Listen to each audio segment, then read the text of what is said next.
comment relancer une entreprise après un entretien de recrutement sans être envahissant. Donc, si tu as passé un entretien de recrutement et depuis tu n'as plus de nouvelles du recruteur, dans cette vidéo, je te donne la méthode pour relancer le recruteur sans toutefois le harceler.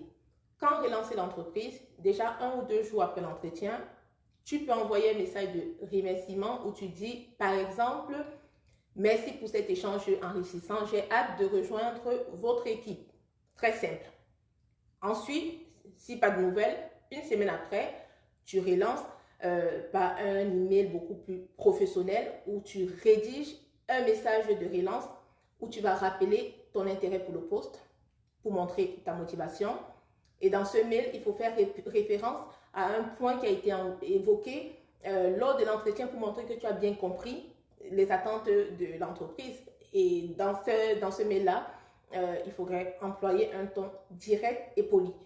Par exemple, dans cet email, tu peux dire « Bonjour Monsieur X, j'espère que vous allez bien. Lors de notre entretien, nous avons discuté de tel point, à voir selon comment l'entretien s'est passé. Et je voulais savoir si vous aviez avancé dans votre décision ou dans votre processus de recrutement. Merci pour vos retours ou pour votre réponse. » Très simple. Combien de fois relancer l'entreprise ou le recruteur? Tu peux faire une première relance après une semaine après l'entretien.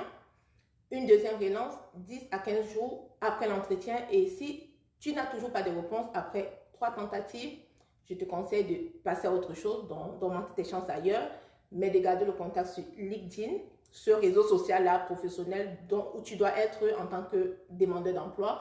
Et déjà, ce que tu dois faire, c'est qu'après l'entretien, il faudrait que tu envoies une invitation au recruteur sur LinkedIn si vous n'êtes pas déjà connecté sur ces réseaux, que tu te rendes visible, que tu likes, que tu commentes ses publications parce que tu restes dans son champ visuel, voilà, sans toutefois le harceler. Donc, cela peut augmenter aussi les chances d'être recontacté par l'entreprise. Ce sont des petites choses simples, on croit que ça ne marche pas, mais je vous assure, ça marche.